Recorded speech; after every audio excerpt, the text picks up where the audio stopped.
ونصلي على رسوله الكريم أما بعد فأعوذ بالله من الشيطان الرجيم بسم الله الرحمن الرحيم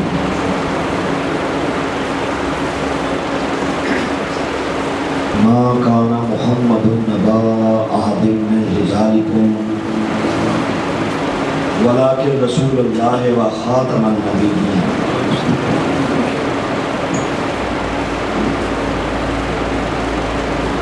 قال النبي صلى الله عليه وآله وسلم أنا خاتم النبيين لا نبي بعد. حضرات علماء کرام، مشایخ اعظام، حاضرین باتمکین، شمع ختم نبوت کے پروانہ، اللہ رب العزت نے اس دنیا سے ظلمت کو ختم کرنے کے لیے، اندھیروں کو ختم کرنے کے لیے، تاریکیوں کو دور کرنے کے لیے، لوگوں کو اپنی عبادات کے طریقے سلیقے ڈھنگ بتانے کے لیے اور انسان کو سب کے انسانیت بڑھانے کے لیے مختلف اوقات میں مختلف مقامات پر اپنے انبیاء علیہ السلام کو مبعوث فرمایا۔ اللہ کے انبیاء علیہ السلام جنہوں نے اللہ پاک کے مبارک کلام کو، مبارک پیغام کو انسانیت تک ڈیلیور کیا، انسانیت تک پہنچایا۔ کسی نبی کو کسی خاص خطے کے لیے نبی بنا کر بھیجا گیا، کسی نبی کو کسی خاص مقام کے لیے نبی بنا کر بھیجا گیا، کسی نبی کو کسی خاص بر اعظم کے لیے نبی بنا کر بھیجا گیا۔ نبوت کے اس حسین و جمیل سلسلے کی آخری کڑی، آخری پیغمبر، آخری نبی، آخری رسول، حبیب کبریا حضرت محمد مصطفیٰ صلی اللہ علیہ وآلہ وسلم دنیا میں تشریف لائے۔ صوفیہ کے امام حضرت جنید بغدادی رحمت اللہ تعالیٰ علیہ آپ فرماتے ہیں کہ پہلے ادوار میں، پرانے زمانے میں، پرانے وقتوں میں اللہ کو راضی کرنے کے، جنت میں جانے کے، جہنم کے بھڑکتے شعلوں سے پناہ حاصل کرنے کے بہت سے راستے تھے، بہت سے دروازے تھے کہ یہ سیدنا آدم علیہ السلام کی نبوت کا دروازہ ہے، اس دروازے سے چلے آؤ اللہ مل جائے گا۔ یہ سیدنا نوح علیہ السلام کی نبوت کا دروازہ ہے،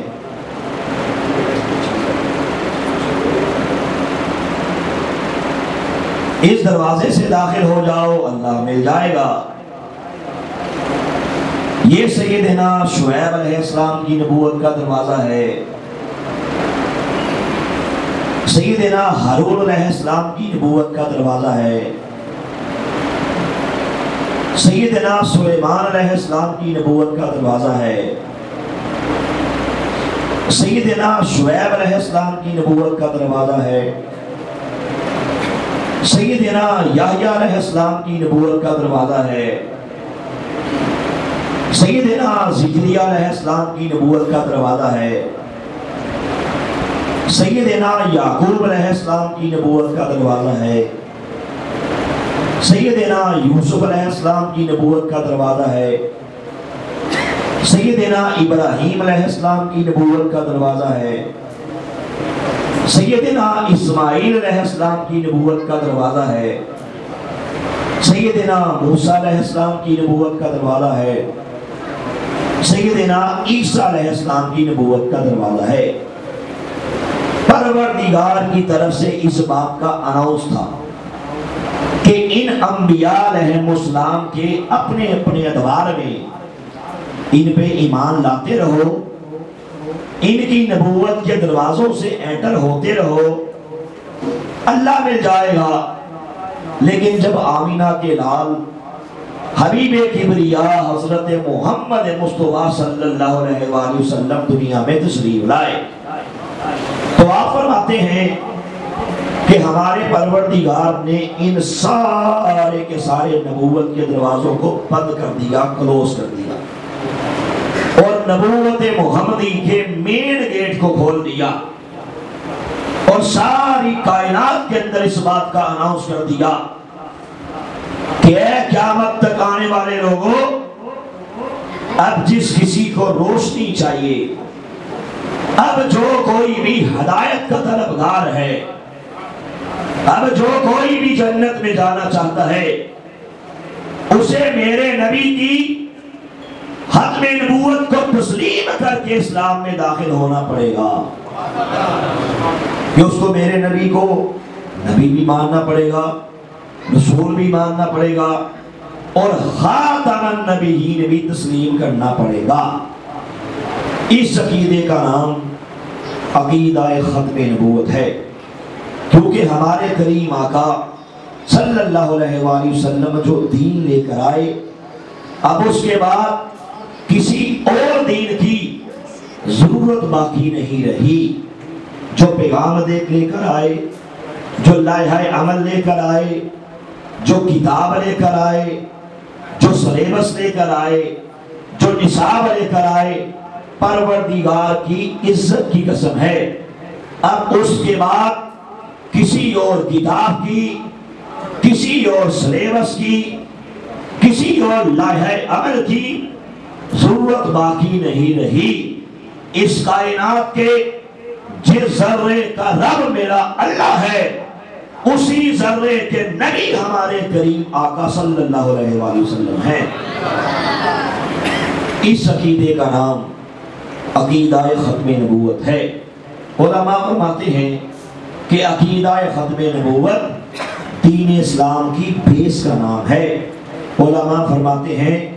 کہ عقیدہ ختم نبوت دین اسلام کی شارت کا نام ہے۔ علماء فرماتے ہیں کہ عقیدہ ختم نبوت دین اسلام کے مقدس سینے میں دھڑکنے والے مقدس دل کا نام ہے۔ بولیے سبحان اللہ۔ یہ وہ عظیم عقیدہ ہے جسے میرے پروردگار نے اپنی آخری کتاب قرآن پاک کے اندر ایک بار بیان نہیں فرمایا۔ علماء کرام تشریف فرمائیں، ان سے مسئلہ پوچھے، اگر پروردگار کسی بات کو قرآن پاک کے اندر مثال کے طور پہ ایک بار بیان فرما دے، پروردگار کی عزت کی قسم ہے، ہمارے قبول کرنے کے لیے، سر تسلیم خم کرنے کے لیے، اس بات کو سچا ماننے کے لیے، سچا جاننے کے لیے بہت ہے قربان جائیے عقیدہ ختم نبوت پہ۔ اگر مثال کے طور پہ پروردگار ختم نبوت کے عقیدے کو قرآن پاک کے اندر ایک بار ہی بیان فرما دیتا، ہمارے قبول کرنے کے لیے، اس میں ایمان لانے کے لیے، اللہ کی قسم بہت تھا۔ قربان چاہیے عقیدہ ختم نبوت پہ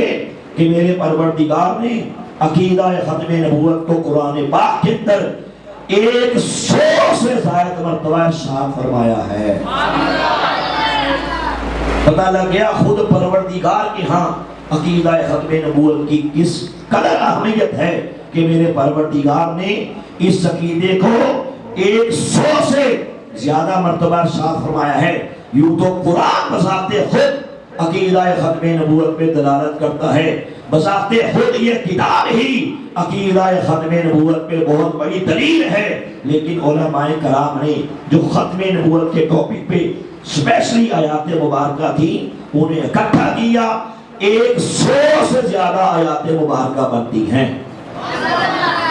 اور 210 حدیث ہیں جن میں ہمارے کریم آقا صلی اللہ علیہ وآلہ وسلم نے مختلف زاویوں سے، پہلوؤں سے، مثالوں سے عقیدہ ختم نبوت کی وضاحت فرمائی ہے کہ لوگوں سن لو،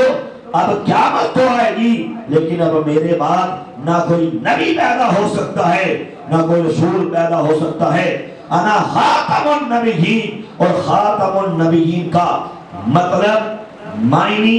مفہوم ہمارے پیارے آقا صلی اللہ علیہ وآلہ وسلم نے خود ہی ارشاد فرما دیے، فرمایا لا نبی بعدی، لوگوں میں اللہ کا آخری نبی ہوں، میرے بعد کوئی نبی پیدا ہو سکتا۔ اس عقیدے کا نام عقیدہ ختم نبوت ہے۔ یہ وہ عظیم عقیدہ ہے جس کی حفاظت کے لیے، جس کے پہرے کے لیے صحابہ کرام نے اپنی جانوں کے نذرانے پیش کیے ہیں۔ یہی وہ عقیدہ ہے جس کی حفاظت کرتے کرتے 70 بدری صحابہ شہید ہوتے ہیں۔ ختم نبوت کا معاملہ جب مسلمہ کذاب نے دعویٰ نبوت کیا تھا، اس نے حرزہ چلائی کی تھی، اللہ نے مجھے محمد کے بعد اب نعوذ باللہ نبی بنا کے بھیجا ہے، تو حضور سرور کائنات صلی اللہ علیہ وآلہ وسلم نے فرمایا کہ یہ کذاب ہے، یہ جھوٹا ہے، سب سے بڑا لعنتی ہے۔ ہمارے کریم آقا صلی اللہ علیہ وآلہ وسلم دنیا سے پردہ فرما گئے، یار غار، یار مزار، افضل البشر، بعد از انبیاء بالتحقیق سیدنا ابو بکر صدیق رضی اللہ تعالی عنہ کا دور خلافت آیا۔ آپ نے فرمایا اے مسلمہ کذاب، یہ نہیں ہو سکتا کہ ختم نبوت کے تاج و تخت میں حملہ کرنے والا تو مسلمہ کذاب بھی زندہ رہے اور ہم ختم نبوت کے محافظ ہم بھی زندہ رہے۔ مسلمہ سن لے، یا یمامہ کے میدان سے تجھے زندہ واپس لوٹنا ہوگا یا ہم جائیں گے۔ یہ نہیں ہوتا کہ ختم نبوت کا ڈاکو وہ بھی زندہ ہو اور ختم نبوت سے محبت کرنے والا اس سے یاریاں بھی کرے، اس سے دوستیاں بھی کرے، کاروبار بھی کرے۔ یہ ہو سکتا